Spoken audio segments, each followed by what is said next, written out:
नमस्कार साथियों, आप सुन रहे हैं उत्तराखंड मुक्त विश्वविद्यालय का कम्युनिटी रेडियो हेलो हल्द्वानी। और आप सभी के लिए एक विशेष जानकारी कि अब हेलो हल्द्वानी का ऐप प्ले स्टोर पर उपलब्ध है, तो आप उसे भी इंस्टॉल कर सकते हैं और उत्तराखंड मुक्त विश्वविद्यालय के कम्युनिटी रेडियो से जुड़े रह सकते हैं। मैं डॉक्टर भाग्यश्री जोशी आप सभी का स्वागत करती हूँ। आज हम यहाँ पर एक साथ एकत्रित हुए हैं एक विशेष विषय पर चर्चा करने के लिए। जैसा कि हम सभी जानते हैं कि 10 सितंबर को हम विश्व आत्महत्या रोकथाम दिवस के रूप में मनाते हैं। हम अक्सर अपने घरों की सफाई करते हैं, धूल हटाते हैं, मकड़ी के जाले उतारते हैं, टूटी चीज़ों को जोड़ते हैं।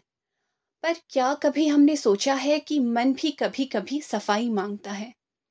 हमारे भीतर जमा अकेलापन, असफलता का बोझ, अधूरेपन का डर, ये सब उसी धूल की तरह है जिसकी परतें धीरे धीरे मोटी होती जाती हैं और जो खिड़कियां होती हैं उससे जो रोशनी है वो अंदर आना कम कर देती है या धुंधला हमें दिखाई देने लगता है।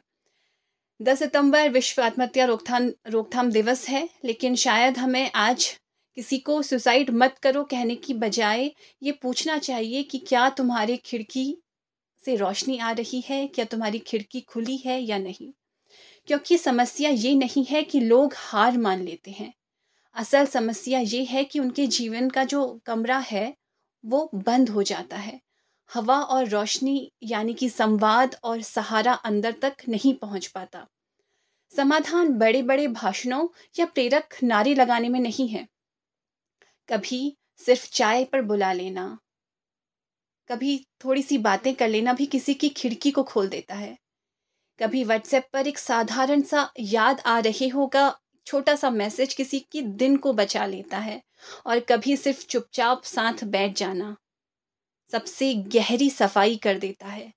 मानसिक स्वास्थ्य को हम अक्सर कमजोरी समझ लेते हैं, लेकिन ये उतना ही वास्तविक है जितना बुखार या सर दर्द।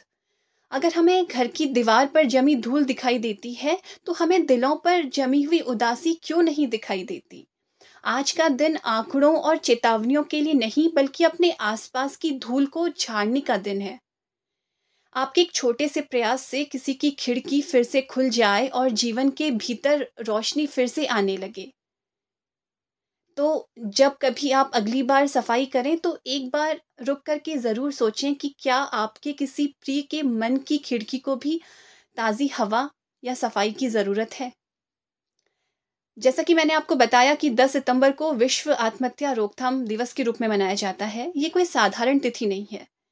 ये हमें सोचने पर मजबूर करती है कि जीवन कितना अनमोल है और उसे संजोए रखना हमारी जिम्मेदारी भी है और सामूहिक आवश्यकता भी।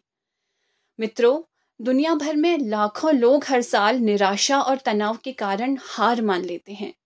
आंकड़े बताते हैं कि हर 40 सेकंड में कोई ना कोई व्यक्ति अपनी जिंदगी समाप्त कर लेता है। इसका मतलब है कि हम सबके आसपास ऐसे लोग मौजूद हैं जो चुपचाप भीतर ही भीतर संघर्ष कर रहे हैं। अब सोचिए, क्या उनकी मदद संभव नहीं थी?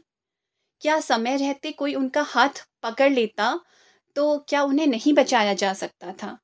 यही सोच इस दिन के पीछे की मूल भावना है।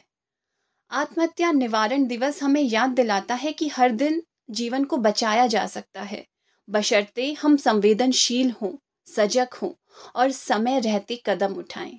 एक मनोवैज्ञानिक की दृष्टि से देखें तो आत्महत्या कभी अचानक नहीं होती, ये धीरे धीरे पनपती है। इसके पीछे कई कारण हो सकते हैं: गहरा अवसाद, बार बार की असफलताएं, रिश्तों में टूटन, आर्थिक कठिनाई या बचपन की दबी हुई भावनाएं। लक्षण हमेशा हमारे सामने होते हैं। व्यक्ति अचानक चुपचाप हो जाता है, पहले जिन गतिविधियों में आनंद लेता था अब उनमें रुचि खो देता है। नींद और भूख पर असर पड़ने लगता है, बार बार अब जीने का मन नहीं करता जैसी नकारात्मक बातें करने लगता है। ये संकेत है कि उस व्यक्ति को मदद की जरूरत है। यहाँ सवाल उठता है कि क्या मदद केवल मनोवैज्ञानिक या डॉक्टर कर सकता है? तो नहीं, हर व्यक्ति जो किसी पीड़ित के आसपास है वो मदद कर सकता है। कैसे? सुनना सीखें, किसी की बात को बीच में ना काटें, न कहें कि वो छोटी बात है, सहानुभूति दिखाएं, ये विश्वास दिलाएं कि उसकी भावनाएं मायने रखती हैं। सहारा बने। एक फ़ोन कॉल, एक मुलाकात, एक तुम अकेले नहीं हो, इतना कहना ही चमत्कार कर सकता है। सही मदद की ओर व्यक्ति को लेके जाए। परामर्शदाता, चिकित्सक, मनोवैज्ञानिक और बहुत सारी जो हेल्पलाइन नंबर्स हैं उनकी जानकारी उपलब्ध है। उस व्यक्ति को सही मार्गदर्शन दें। आज की युवा पीढ़ी सबसे अधिक दबाव झेल रही है। अंक लाने का दबाव, कैरियर बनाने की होड़, रिश्तों में जटिलता और सोशल मीडिया की तुलना। कई बार वो खुद को अकेला और असफल महसूस करने लगते हैं। इस स्थिति में कॉलेज और स्कूल की भूमिका भी महत्वपूर्ण हो जाती है। शिक्षकों को चाहिए कि वे केवल एकेडमिक परफॉर्मेंस पर ही ध्यान न दें, बल्कि बच्चों की भावनाओं को समझने की कोशिश करें। काउंसलिंग सेल्स और मेंटल हेल्थ वर्कशॉप को नियमित रूप से अपनाएं। दोस्तों को चाहिए कि वे अपने साथियों के बदलते व्यवहार को नोटिस करें, उनकी मदद करें। परिवार और समाज की भूमिका भी अहम है। परिवार किसी भी व्यक्ति का पहला आधार होता है। अपने बच्चों से संवाद कीजिए। केवल क्या खाया या कितने नंबर आए तक सीमित मत रहिए, बल्कि आज कैसा महसूस कर रहे हो जैसे सवाल भी पूछें। मानसिक स्वास्थ्य को टैबू ना बनाया जाए। मनोवैज्ञानिक से मिलना उतना ही सामान्य बनाएं जितना कि किसी फिजिशियन से मिलना है। दोस्तों, इतिहास और वर्तमान गवाह है कि जहां लोग जीवन की कठिनाइयों से टूटे, वही लोग आगे चलकर बहुत आगे बढ़े भी और उन्होंने बहुत महान कार्यों को किया भी। हर अंधकार का अंत होता है। अगर किसी के मन में निराशा है तो याद रखिए कि आप अकेले नहीं हैं। मदद उपलब्ध है और आपका जीवन अनगिनत लोगों के लिए मायने रखता है। जैसा कि कहा ही गया है कि रात चाहे कितनी लंबी और कितनी गहरी क्यों ना हो, सुबह ज़रूर होती है। हमें बस इतना करना है कि अपने परिवार, दोस्तों और सहकर्मियों की भावनाओं पर ध्यान देना है। अगर कोई कठिनाई में है तो उसे अकेला नहीं छोड़ना है। और यदि हम स्वयं कभी निराशा महसूस करें तो मदद मांगने से पीछे नहीं हटना है। अंत में मैं बस इतना ही कहना चाहूँगी कि आत्महत्या रोकथाम केवल एक दिन का अभियान नहीं है। ये हमारी एक सतत ज़िम्मेदारी है। हम सब मिलकर एक ऐसे समाज को बना सकते हैं जहाँ संवाद हो, सहानुभूति हो और आशा हो। एक संवेदना से भरा शब्द, एक सच्चा आलिंगन और एक फ़ोन कॉल किसी की जान को बचा सकता है।